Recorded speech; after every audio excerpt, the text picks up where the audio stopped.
Hi, and welcome to today's episode of Women's Health Unwrapped. I'm joined today by a great guest with a really great topic.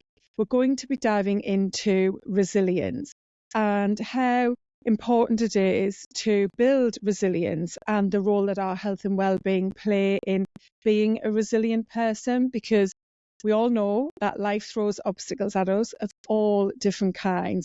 And today, specifically with Lisa, we're going to be talking about grief and loss and how they can arise in lots of different forms. And we're going to do that through sharing a bit of Lisa's story and diving into the work that she does now, talking about how you can be the creator of your life and how powerful we are as women to build that resilience so that we can take control and create the life we really want. So Lisa Boehm is with me from the US today, and I'm happy to have you here, Lisa. Welcome to the podcast. Thank you so much for having me. I'm excited to be here, but I am from Canada. Oh, you're Canada? I'm so sorry. As I said that, I thought, I'm sure you're from Portland. Remind me where you're from, Lisa. I'm from the province of Saskatchewan in Canada. Oh, brilliant. Yeah. So right on the other side of the Atlantic to where I am. So just to kick off our conversation, Lisa, I'd love to ask you what your most impactful healthy habit is in your toolkit right now.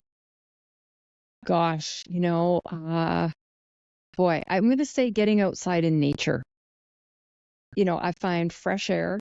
I find walking, whether it's with music, without, but just getting into the trees and just almost losing myself in there is one of the best things that I can do for my mental health and all the other things.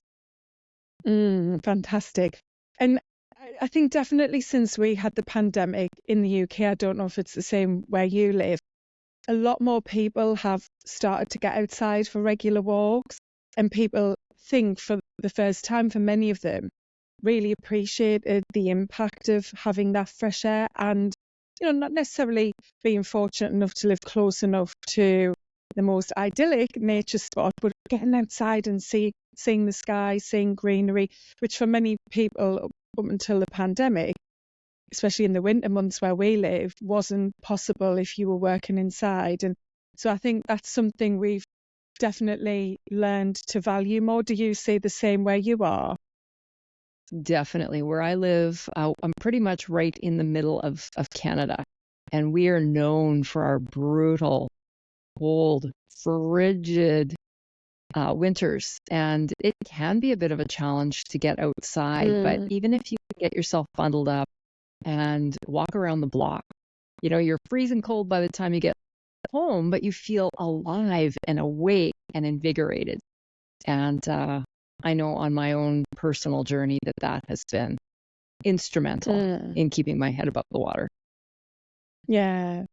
So let's dive into your story and tell me, from the beginning, what happened with yourself and the loss you experienced that's led you to do the work that you are now doing. I remember that time of my life and kind of saying to people, like kind of almost, that was my standard answer. How are you doing? Well, my kids are happy, my marriage is good, and work is going well, and from one minute to the next, that all fell apart. Our 17-year-old daughter left the house on a regular Tuesday night in December of 2015 just to run an errand, simple errand. And she never came home again. Instead of Katie coming to the door and letting herself in that evening, we got the knock on the door that every parent fears. And she had been involved in a head-on collision on a highway surrounding our city. And I mean, literally, life as we knew it ground to a halt. We were, I always say that was the moment that my life became clearly defined into two distinct timelines, before and after. Even now, I'm almost 9 years out from that. And even now, when my husband and I are trying to think about, when did we go to San Francisco? Oh, that was before Katie died. Or when did we renovate the kitchen? Oh, yeah, that was after Katie died. And as such, it's almost like not only my timelines were divided in two, but me as a person, even though I'm physically the same human, I feel like I almost had to recreate myself and my life after my daughter died, because not only was I grieving her, everything about her, I was grieving who I was. I was grieving, I was the mother of 2 teenage kids at that time. Now I was the mother of 1 on earth and 1 in heaven. I was grieving all kinds of things, I used to be, well, I think I've gotten back there, but I used to be a very fun person.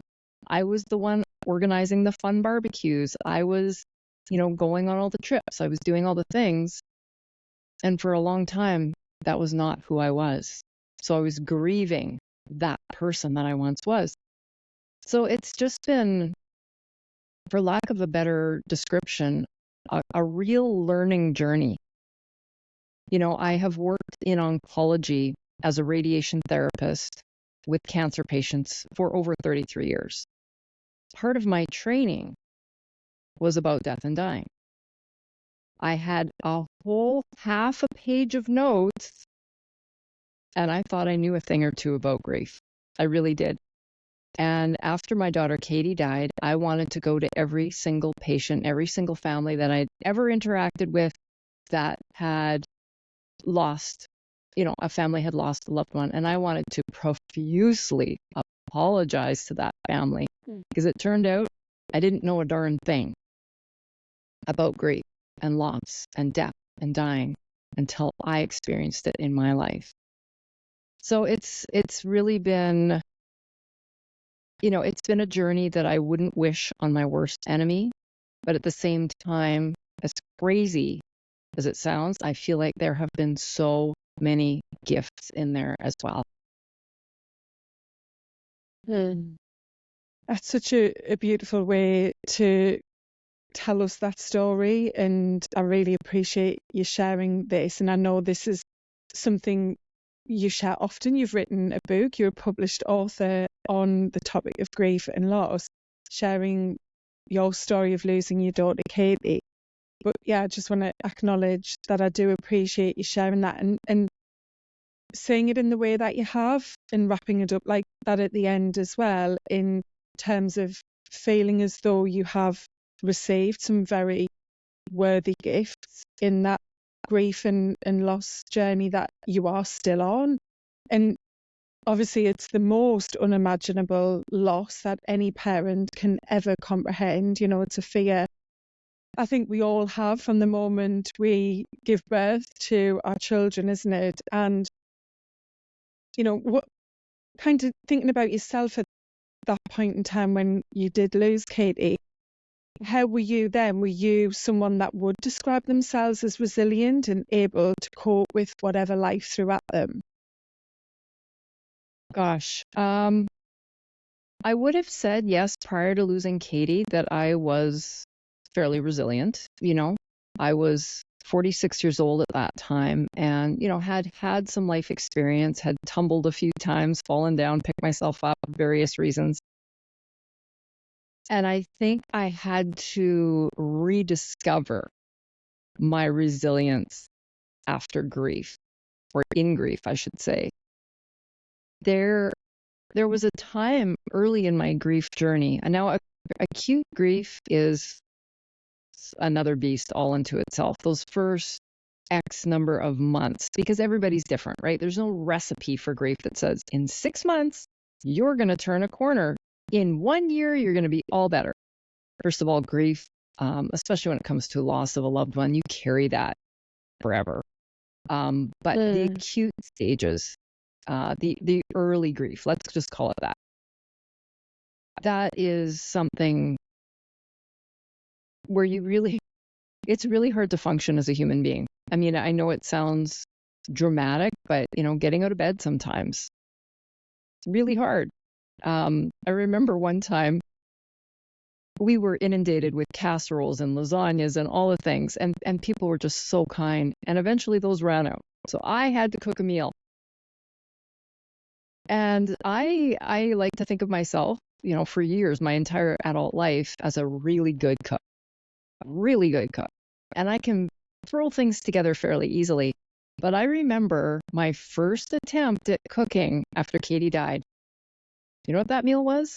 I made chicken. We had chicken. That was it. I could not think about a vegetable. I couldn't think about making a starch or anything to go with it, a salad. I made chicken. That was it. That's all I could handle. So just to give you some perspective of how the brain works, like you're just barely functioning. But to answer your question, I had to rediscover my resilience because I knew I was that person at one point in time. But I was also afraid of what other people would think about me being resilient after my daughter died. Sadly, I have experienced a lot of judgment in my grief. I do, and now I'm comfortable and confident to say these words, but I truly believe that in time, we can find a beautiful, meaningful life again. Will it ever be the same as what it once was? No, definitely not. But that finding that beauty and that meaning and all of those things takes work. And to put that work in, we have to pull up our bootstraps a little bit and we have to believe in ourselves. We have to be that resilient person. So I was resilient before, and I would say I am even more resilient now because of the work that I've had to do to get to this place. In the work that you have done to get to where you are now, was there a specific event or thing that happened to take you from being on your personal grief journey to realizing that you wanted to help others on their grief and loss journeys? I think that came about over time. I don't know that there was ever a pivotal moment where I thought, I'm going to help other grieving mothers. However, there were like breadcrumbs along the way, if you will. Like I remember thinking, oh my gosh, like there were books out there, not a lot, but there were books, there were some resources, but I would say 98% of the things that I found were doom and gloom. Your life is over. Probably your marriage is over. Your other kids are probably going to become drug addicts or have mental health issues for their entire life. I didn't need that. What I needed was hope. What I needed was encouragement. And, as much as there can't be a how to survive grief guidebook, I wanted one. And I thought, oh my gosh, if I can ever get to a place where I can maybe create these things, I'm going to do that. So that was a seed that I planted in myself. And like I say, I met resistance from even other grieving mothers, sadly, who told me that I was doing my grief wrong. Because I said, I had a good day today. Like I might have cried once or twice, but I had a good day and I felt happy. And there were other moms that told me that I shouldn't be saying stuff like that people would judge me, that people would think that I didn't love Katie enough or that I had gotten over my grief. So I actually sucked that back into myself for probably a good 2 or 3 years. Felt it, thought it.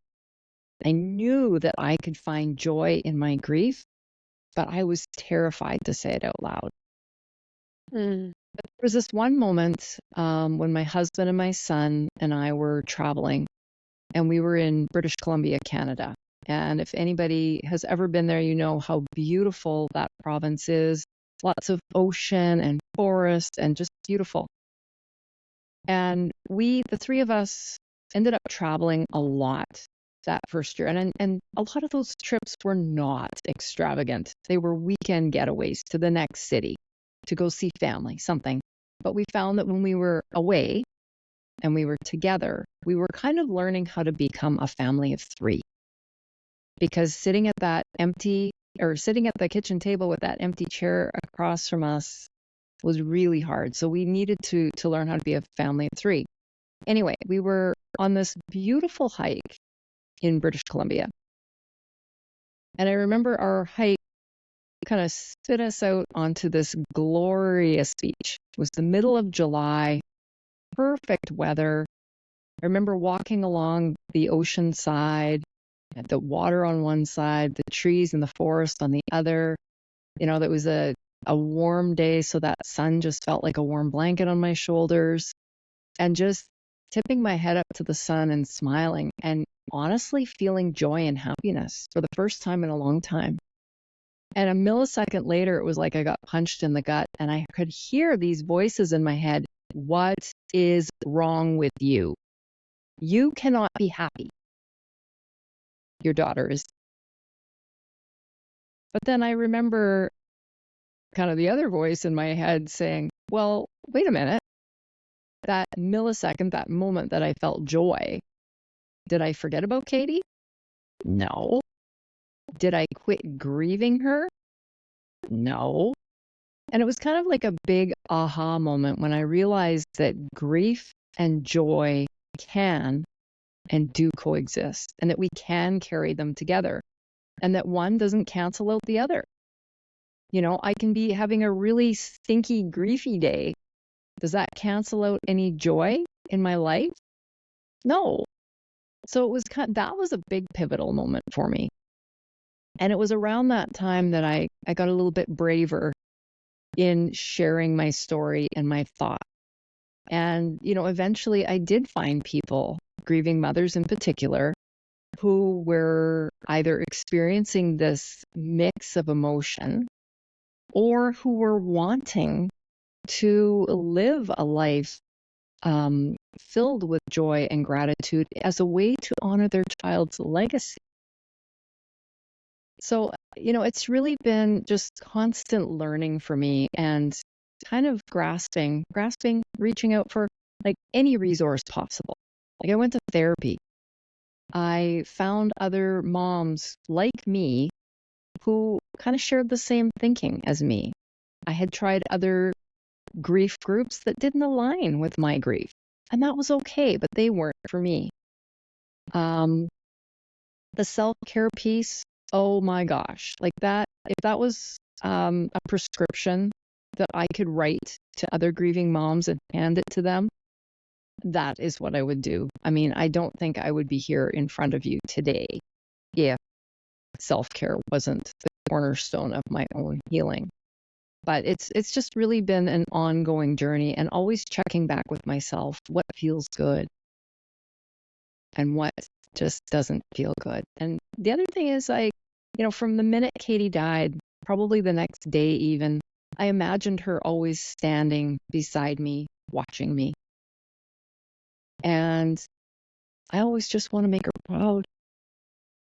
And I remember seeing a psychic early on in my journey, and she said, our loved ones are never gone. It's another realm. It's, our simple human brains don't have the ability to see them. They're there. Give her something amazing to watch. And even as I say that now, the tears prickle in my eyes, and the I'm covered in goosebumps. And I believe that to my core, that I can give her something amazing to watch. Oh, incredible. And so that amazing thing that you're doing now, giving Katie to watch, that involves much more than helping mums who might have lost a child. You've really kind of grasped yourself through your journey what loss and grief can do to us as humans, but especially to women. And I think we connected on why women are so important, and why we wanted to have this conversation, why you do this in your business and I do what I do in my business, because women are generally under enormous pressure. We're trying to conform to all of these societal norms with, building a successful career, having a family, running the home, being, this woman who on the surface looks like she has a great life. All of these, noises that we hear in stories, we think we need to play out in our own lives. And so that when something does happen to create a big obstacle in life that involves loss, which very often comes with loss, and we'll talk about the different types of loss it can be, like leads to a form of grief. A lot of women are really struggling with this. So we know that there are big rises in the amount of women being diagnosed with different chronic illnesses and autoimmune diseases. And I think, so many women are really struggling, having quite poor health and well-being, so that when something does go wrong in their life, it can have a really big impact on their health and perhaps just, add on to what they haven't possibly been aware of that wasn't working quite so well. And so having more resilience, and as you touched on, that self-care toolkit to really help you to, be the best person you can be, as you call it, that ultimate creator, where you are really taking, the reins in your life and so on. I think is just such an important thing for us to start to wrap our heads around and have better awareness of. So I'd love to find out a bit more, or get you to help explain to who we have listening today, more around loss and grief, and as we touched on those different forms that can take, that can really negatively impact our overall health, well-being and happiness in our lives. Well, I think that especially when it comes to grief and loss, and as you've alluded to, I think, at least for myself, I always thought that grief related to loss of a person. Somebody that was really important to us was a grief. But as I've learned and I've become a grief educator, everything that we value in life, we can potentially lose, is something that we can grieve. It can include jobs, our health, our youth, relationships of all kinds, friendship changes. So, I think that there's like an unlimited list, frankly, of things that we can grieve. And I think in midlife, as we've talked about, we are kind of at that point in our lives where we can be grieving a lot. Parents can be getting old, lost, or that relationship is so many things. But what can we do about it? I think part of it of loss is also loss of control, right? We've lost control over a situation. I thought I was always going to be a mom of 2 kids. I thought I would always, have this great relationship in my family and so on, that I would be the mother of the bride one day and all these things. So I think that getting through all of this, we have to recognize things aren't the same. When we try to do this, the same thing that we've always done, expecting the same outcome, I think isn't that the definition of insanity? Yeah. And so we have to realize that we might have to do things a little differently. We might have to think about things a little bit differently. That we need to change our perspective. I think that's a big one. I think that resilience, we have to recognize that we can be resilient, but it's a choice. And that can be a tough pill to swallow. People might get very angry hearing that they have a choice in the matter. And we also have to believe it's possible. With the Olympics that have just recently wrapped up, I am always intrigued in the psychology of everything. And I remember learning this years ago, but that years and years before an Olympic athlete even goes, they have this gift, and part of their training is the belief.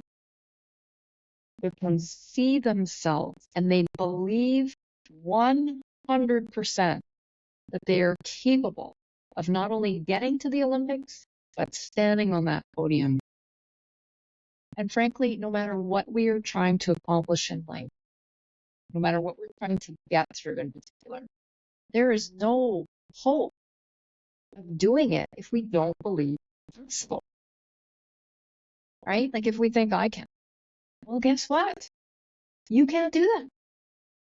So I think everything, Every challenge in life comes down to the belief that it's possible. Maybe you can't even say definitely, yes, I can do this. Maybe it starts out with, ooh, I'm going to try. And then we have to take the steps forward. Okay, I want to do this thing. The other thing, we have to want it. If we don't want it, if we do want it, how can I do this? It's really hard, but I don't know how to do. And that's when I always say we need to build a team. There's no one singular tool or person or coach or anything that's going to get us to where we want to be. In my own journey, I didn't even realize I was doing this until I wrote my book. But my doctor was on my team. My psychologist was on my team. My local grieving moms get together coffee group was on my team. Husband was on my team. I had tools like self-care. I started meditating. I started journaling. Doing grief yoga, doing all the things. Because goodness knows there were some days when that tool didn't work. I needed another. Or that person wasn't maybe helping me today. I needed another person. And I almost imagine it in my head like a great big eye where there's all these little things, all are pointing to the center that are all. And without a team, I think we can do it. It's really, really like you think of an Olympian again. They don't just go out there and do their thing themselves. They have so many coaches. They've got dietitians. They have got psychologists and, the physical coaches helping them jump higher and run faster and do all these things.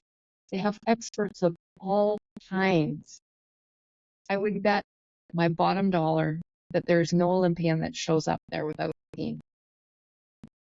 And that's the way that we need to think about ourselves when we're going through times.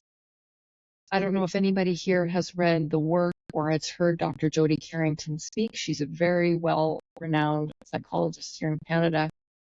And I've heard her speak a number of times, but I always, always remember this.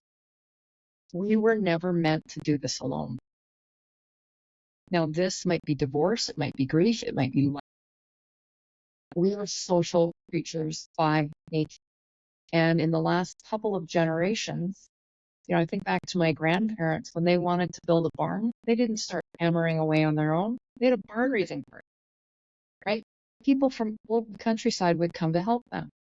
When a baby was born or someone got married or anything like that, all the women in the community came together. They cooked, they did all the things, shoulder to shoulder. What happens when we're standing shoulder to shoulder with people for 8 hours a day? We talk, we share, we cry, we lean on each other, we get hugs.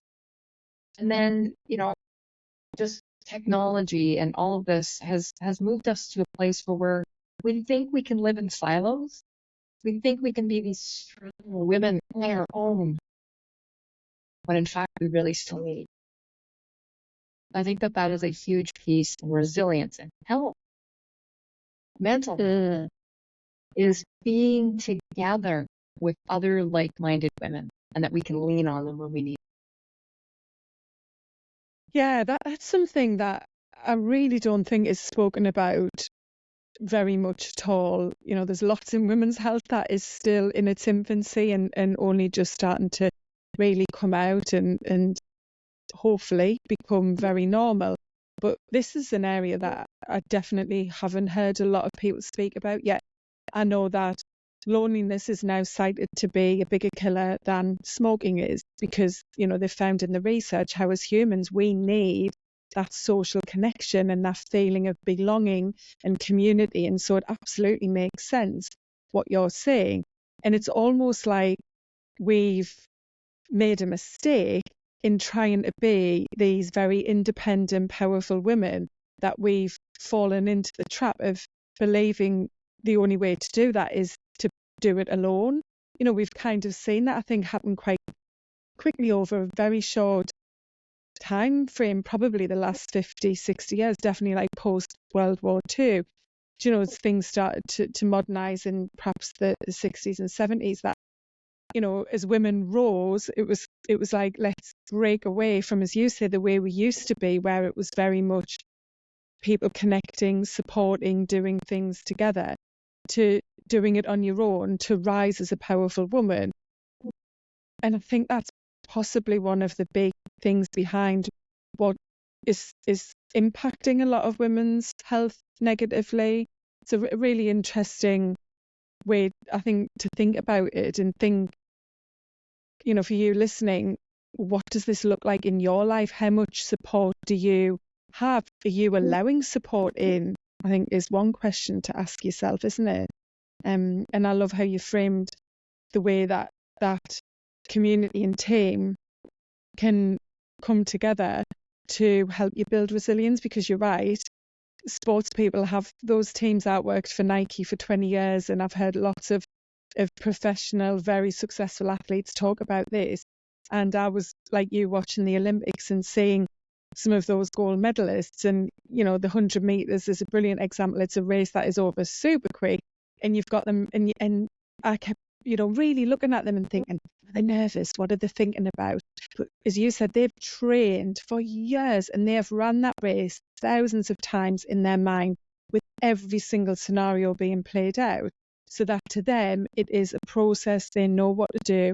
And funny enough, I was on a coaching call last night and talking about this in exactly this way, actually, and seeing how athletes prepare for every single obstacle, so that when that obstacle does rise, it's something that can be managed very seamlessly or without too much friction and so on. But yet, as humans, we generally in life don't think about that. We're not preparing ourselves. And I'm not saying think about the worst things that can happen and have a game plan for it. But I think it's just knowing that you are capable. And as you said, that self-belief is so important. And everything I do is ultimately to help women build that self-belief, because I believe when you take care of yourself, that's the ultimate form of ticking the box for self-worth and building up your belief in you and who you are. So yeah, that's a really nice way of describing it. And so do you find that the women you work with who are struggling the most and perhaps have the most work to do on building better resilience are ones who don't have very much self-belief? I would say there's a real mix. I think people find me, frankly, out of desperation, right? Oh, Right. here's a woman. She's lost a child herself. She's going to know what to do. And then I have people who might find me because of my unique approach. And I think that the people that I am most effective working with are those who already have that inner belief. We can do a lot of that. I mean, for sure, we can do a lot of that. But we can really hit the ground running when somebody comes to me and says, yes, I'm ready. I'm ready to start living again. That's kind of my key, that they are ready. Mm. But I think what we want to try and help people do is not reach that point of having to have perhaps hit rock bottom and taken a long time to get to the I'm ready place. And you talk about your strategy being that 1% shift strategy. And I'd love you to share a bit more about that, because it's very aligned to the perspective I take and what I use in my coaching framework as well. Mm-hmm. It was just not that long ago that I actually gave it that name, the 1% shift strategy. But essentially what it boils down to, in its most simplest form, is because I think so often, whether it's in grief, whether somebody's just gone through a divorce, whether it's, trying to figure out this crazy place of midlife that we're in, like, what do I do? Where do I go? I don't know. And then we freeze because we don't have the answer, right? I think we live in this world where it's instant gratification, right? Like if I order something on Amazon, I swear to God, there's an Amazon truck around the corner and that thing is on my step the next day. That's the world we live in, and we want things to happen now. I want to lose 20 pounds. I want it next week.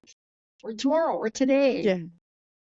But the whole point of my 1% shift strategy is that as long as we continue to take the smallest meaningful step forward, we're going to get there. And the great thing about these small shifts is that they're easy, right? Because you think about, okay, I want to lose 20 pounds by next week. Well, I probably could go on a starvation diet. I probably could maybe go to the gym twice a day for the next 2 weeks to lose those 20. And I'm not recommending this, by the way, but I'm just saying it might be possible. Well, I don't know about you, but I get a little bit angry if I miss a meal, much less go on a starvation. So that's not easy. Are we going to stick to it if it's not easy? I'm not. I'm not. Am I going to go to the gym twice a day? Probably not. Maybe a couple of days I might pull it off because it's hard. It's inconvenient. But if I can say, okay, my goal is to lose 20 pounds. I'm going to get there when I get there. I'm going to focus on habits. Every day, I want to make sure, at minimum, I walk around the block. Every day, at minimum, I'm going to have an extra serving of vegetables. Does that sound doable? Heck yeah. Does it sound horribly uncomfortable? No. So it's these small steps that are easy, right? Because when things are easy, we're going to keep doing them. And then we get this sense of confidence. Like, hey, I've been walking around the block and eating broccoli or whatever vegetable for 2 weeks now. I feel better. I have more energy. Okay, what's the next thing? And that confidence builds, right?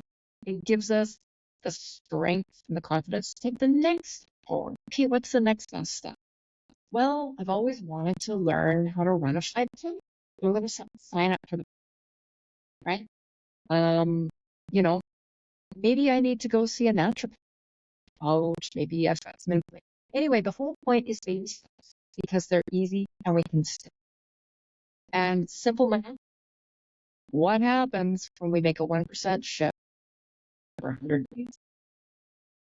We either get to that place or we get really close or we've made some really good momentum that's going to give us some huge progress.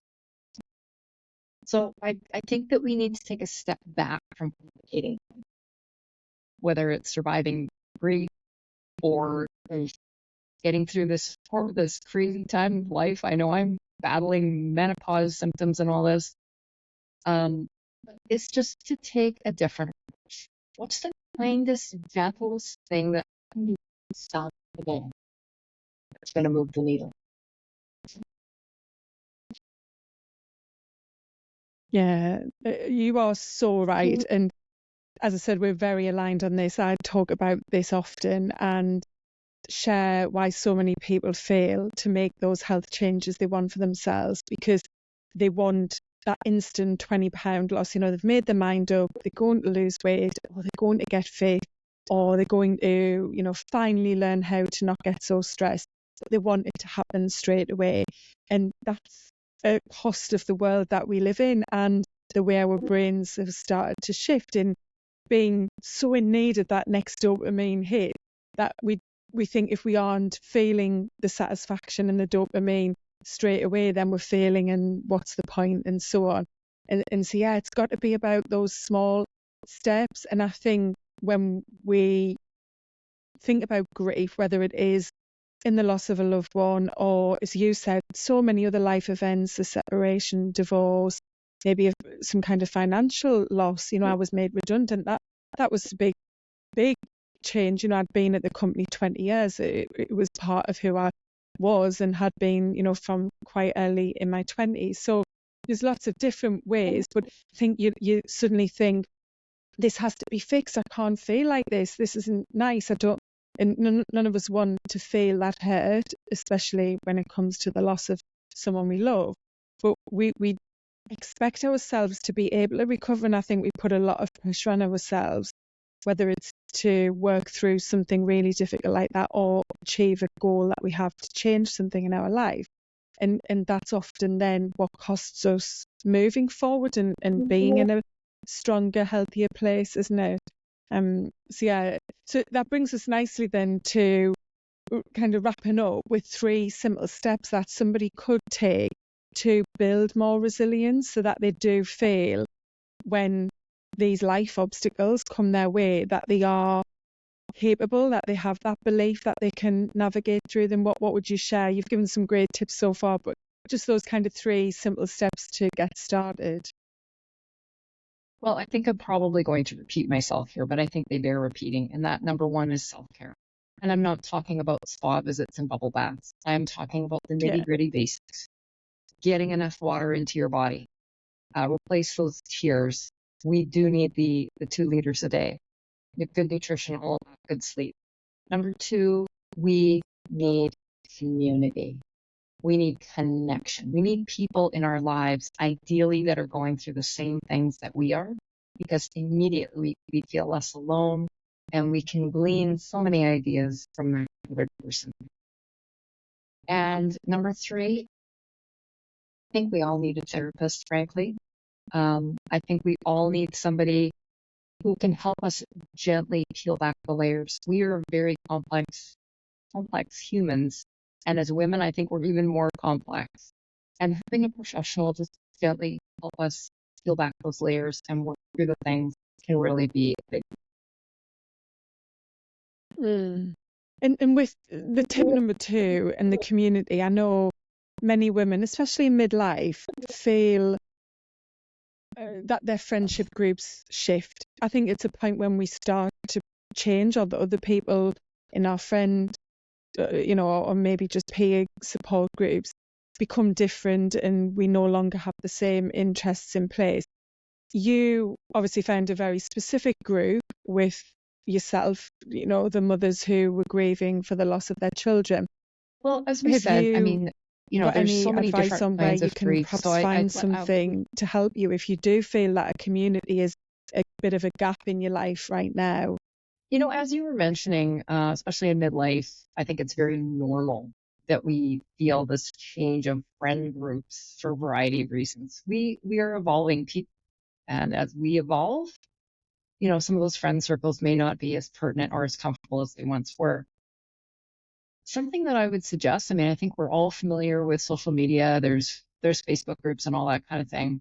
I haven't had a ton of success with those.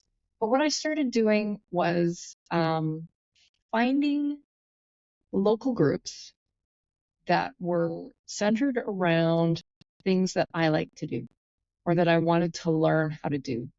For instance, my pottery group has nothing to do with personal growth or anything like that, but it's doing something that brings me joy. I have met friends there, right? There's people there doing the same things that I like to do. What are you doing after? Nothing. You want to get a coffee? Things like that. So don't just think of it in terms of I have to find a group of grieving mothers. I have to find a group of women who are experiencing this challenge of dealing with aging parents. I have to find this group that's going through the same bad thing that I am. That's fine. And it is helpful. But I want you, the listeners, to expand your thoughts. I think we need to think about what brings us joy. And when we can meet other people that are aligned the same way, you would be surprised who you're going to meet. Just be open. I hope. Yeah, definitely. Yeah. And I do think that's a really good tip to of people to think about interests they've got, and maybe even hobbies that you had when you were much younger that have just been lost along life's journey. And I do often have this come up when I coach clients and they want to pick up a hobby. Maybe it's something like painting, or even a type of dancing, or gardening's a good one, things that at some point in their life they've perhaps done, particularly when they were children, and then it's just fallen by the wayside. And the joy that they get by bringing that back into their life can be so powerful. And as you said, finding groups. I mean, there are so many groups and ways to get out into the community. So I think that's something that we can all really think about and consider if we are wanting to take that advice of building this team around us. So I've really enjoyed our conversation and appreciate you sharing so much your journey and helping others to think about building more resilience for themselves. I'd love you to just share what your book is called and where people can find that, Lisa, and how they can get in touch with you if they do want to find out a bit more about the work you do. Well, probably the easiest way to find me and to find out about the work I do is through my website, which is www.griefformoms. You can find all the things there, all the articles I've written and my book. But my book is called Journey to Healing, A Mother's Guide to Navigating Child Loss. And it is available on Amazon. And I love the Amazon feature where you can take a peek inside and it'll show you a bunch of pages from inside the book. So you can certainly peek at that there. Brilliant. And I'll pop links to the book and Lisa's website into the show notes as well. So thank you again for your time. I really appreciate it. And of course, all of your wisdom and inspiration. My pleasure. Thank you so much for having me. You're welcome.